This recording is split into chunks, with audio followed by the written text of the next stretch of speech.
আসসালামু আলাইকুম এভরিওয়ান। পাগল স্বামী গল্পের 6 নম্বর পার্ট নিয়ে চলে আসলাম। তো বেশি কথা না বলে চলুন গল্প শুরু করা যাক।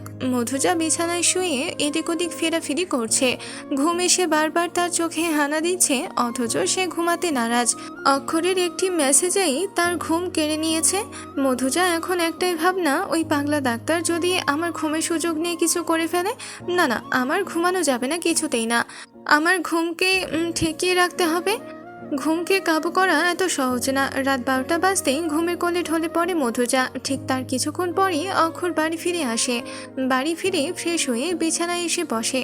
ঘুমন্ত মধুজার মায়াবী মুখের দিকে মুগ্ধ দৃষ্টিতে তাকিয়ে থাকে অক্ষর। আদর করে গাল টিপে দিয়ে বলে, আমার সতর্কবাণী তো শুনলে না, শেষ পর্যন্ত ঘুমিয়ে গেলে। আমি যে আর নিজেকে আটকাতে পারছি না তোমাকে আদর করা থেকে। সরি হানি, তোমার ঘুমের সুযোগই নিতে হবে। অক্ষর নিজের ওষ্ঠদ্বয় ছুঁয়ে দেয় মধুজার কপালে। মধুজা ঘুমের মধ্যেই নড়ে ওঠে। অক্ষর খুব সাবধানে মধুজার মুখের দিকে আসা চুলগুলো সরিয়ে দেয়। মধুজার নাক টিপে বলে, এত তাড়াতাড়ি উঠিও না হানি, আমার আদর এখনো শেষ হয়নি। অক্ষর এবার নিজের ওষ্ঠদ্বয় দিয়ে মধুজার ফুলের পাপড়ির ন্যায় ওষ্ঠদ্বয় দখল করে নেয়। অক্ষরের ঘন নিঃশ্বাস পড়ে মধুজার মুখে। মধুজা এবার ধরফর করে ঘুম থেকে উঠে যায়। অক্ষরকে নিজের এত কাছে দেখে মধুজার হৃৎপিণ্ড যেন বেরিয়ে যাওয়ার জোগাড়। সে জোরে জোরে নিঃশ্বাস নিয়ে নিজেকে স্বাভাবিক করার চেষ্টা করে। কিছুটা স্বাভাবিক হয়ে অক্ষরের দিকে রাগী দৃষ্টি নিক্ষেপ করে মধুজা। আপনি কি করছিলেন একটু আগে? অক্ষরের সোজা সহজ সরল উত্তর, দেখো আমি কিন্তু রিয়েল যোদ্ধা, না বলে কয়ে আক্রমণ করি না। আমি তো তোমাকে যুদ্ধের অ্যালার্ট দিয়ে তারপরেই যুদ্ধ করতে নেমেছি হানি। তাই বলে আপনি একটা অসহায় মেয়ের ঘুমের সুযোগ নিয়ে তার ফার্স্ট কিস চুরি করে করে নেবেন?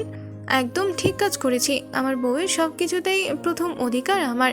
এখন তুমি বলো তো, আমি যুদ্ধ কন্টিনিউ করব নাকি যুদ্ধবিরতি ঘোষণা করব? আপনার যা ইচ্ছে করুন, আমাকে শুধু একটু শান্তিতে ঘুমোতে দিন তো। আপনাকে বিয়ে করা পর থেকে আমার শান্তি নামের জিনিসটা আমার জীবন থেকেই হারিয়ে গেছে। আপনার সাথে থাকতে নিঃশ্বাস বন্ধ হয়ে যায় আমার। আজকে আপনি যা করলেন তারপর তো আমার আর আপনার সাথে থাকতে ইচ্ছে করছে না। অবহেলা করছো তো হানি, এক সময় এই আদরগুলোকে খুব মিস করবে। তবে চিন্তা করিও না, আমি কোনো হিসাব বাকি রাখি না। যেদিন তুমি নিজ থেকে আদর করার অনুমতি দেবে, সেদিন সুদে আসলে সব আদর শোধ করে দিব। মধুজা কোনো কথা না বলে শুয়ে পড়ে। অক্ষরও তার পাশে শুয়ে পড়ে।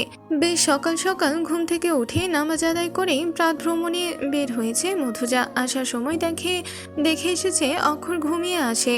হাঁটতে হাঁটতে একটি পার্কের কাছে চলে আসে মধুজা। পার্কে এসে একটি যুগলকে হাত ধরে হাঁটতে দেখে মধুজা। তারা বেশ ঘনিষ্ঠ ছিল। তাদেরকে দেখে গতকাল রাতের কথা মনে পড়ে যায় মধুজার। মুহূর্তেই তার ফর্সা মুখে লাল আভার দেখা মিলে। তাহলে কি অক্ষরের প্রতি দুর্বল হয়ে যাচ্ছে মধুজা? এই প্রশ্নের উত্তর স্বয়ং মধুজার কাছেও নেই। নিজের মন থেকে অনুভূতির সৃষ্টি হলেও মস্তিষ্ক স্বীকারই করছে না সেই অনুভূতি। তাই তো মধুজাও বেশ দ্বিধাদ্বন্দ্বের মধ্যেই রয়েছে। মধুজা চোখ বন্ধ করে নেয়। চোখ বন্ধ করতেই অক্ষরকে দেখতে পায়। মধুজা ভাবে কেন সে অক্ষরকেই দেখছে। তৎক্ষণাৎ চোখ মেলে তাকায় মধুজা। নিজের সামনে অক্ষরকে দেখে অনেক বেশি অবাক হয়। প্রথমে তার মনে হয় সে অক্ষরকে নিয়ে বেশি ভাবছে, সেই জন্য হয়তো ভুল দেখছে। কিন্তু একটু পর যখন অক্ষর মধুজার সামনে এসে বলে, এত সকালে একা একা এখানে কি করছো হানি? মধুজা এবার নিশ্চিত হয় এটা তার পাগলা ডাক্তারি। অক্ষর মধুজার কাছে আসে। তার পরনে ব্লু কালারের হুডি। কি ব্যাপার হানি, তুমি এত সকালে এখানে কি একা একা করছো কি? জানো না স্বামী ছাড়া মেয়েরা কতটা অনিরাপদ? আমার জিনিস আমি এখনো কিছুই করলাম না, এই সময় অন্য কেউ পাশে যদি সুযোগ নিয়ে নেয় তাহলে আমি কিন্তু মোটেই খুশি হব না। মধুজা বিরক্ত হয়ে বলে, আপনার এই ধরনের কথা আমার একদম ভালো লাগে না। আপনার মুখে কি কিছুই আটকায় না নাকি? ভালো কথা বলতে পারেন না?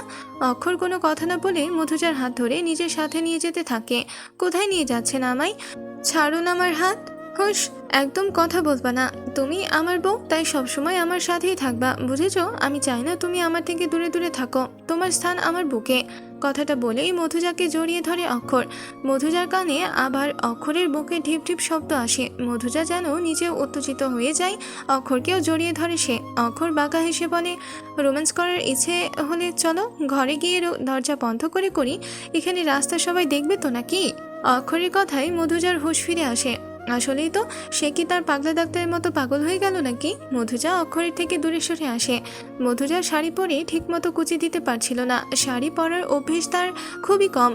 তাই সে ভাবলো মমতা চৌধুরী থেকে সাহায্য নেবে। এই ভেবে রুম থেকে বের হতে যাবে, তখনই অক্ষর তার সামনে এসে দাঁড়ালো। এভাবে কোথায় যাচ্ছ হানি? কুচিটাও তো ঠিকভাবে হয়নি। আমি পারছি না, তাই আপনার মায়ের কাছে, আমার কাছে যেতে হবে না, আমি করে দিচ্ছি। অক্ষর খুব সুন্দরভাবে কুচি করে দেয়। মধুজা পুরোই অবাক হয়ে যায়। একটা ছেলে যে এত ভালো কুচি করতে পারে, এটা মধুজা ভাবতেও পারেনি। অক্ষর কুচি করে মধুজাকে বলে, এখন এটা গুজে নাও। মধুজা তাই করে। অক্ষর মধুজার দিকে অপলক তাকিয়ে বলে, সুন্দর। অবশেষে তারা দুজনে মধুজার বাড়ির উদ্দেশ্যে বেরিয়ে যায়। রাস্তায় তারা কেউই কারোর সাথে কোনো কথা বলে না। আচমকা অক্ষর অন্য রাস্তা দিয়ে গাড়ি নিয়ে গেলে মধুজা বলে, এদিকে কোথায় যাচ্ছেন? আমার বাড়ি তো এদিকে। পুলিশ স্টেশন যাচ্ছি। কেন? বর্ণকে ছাড়িয়ে নেওয়ার জন্য। পুলিশ স্টেশনের সামনে এসে গাড়ি থামায় অক্ষর। নিজের উকিল বন্ধুকে কল করে ডাকে।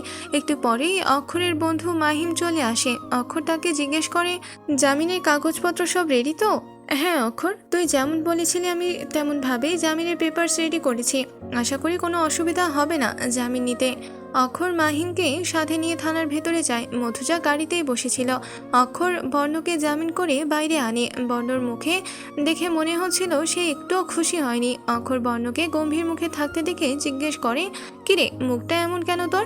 জামিনের ব্যবস্থা না করলেই তুই ভালো করতি ভাইয়া। একটা থাপ্পড় খেলে সোজা হবি তুই। বেশি কথা না বলে গাড়িতে উঠে পড়। গুন্ডামি করবে, আবার রাগও দেখাবে। বাড়িতে গিয়ে প্রয়োজনে আব্বু আমর পা ধরে মাফ চাইবি। অক্ষরের এই রূপ দেখে অবাক হয় মধুজা। পাগলা ডাক্তার তো ভালো শাসনও করতে পারে। আজকের গল্পটি এ পর্যন্তই শেষ হয়ে গেল। পরবর্তী পার্ট পেতে অবশ্যই চ্যানেলটিকে সাবস্ক্রাইব করে রাখবেন। ধন্যবাদ।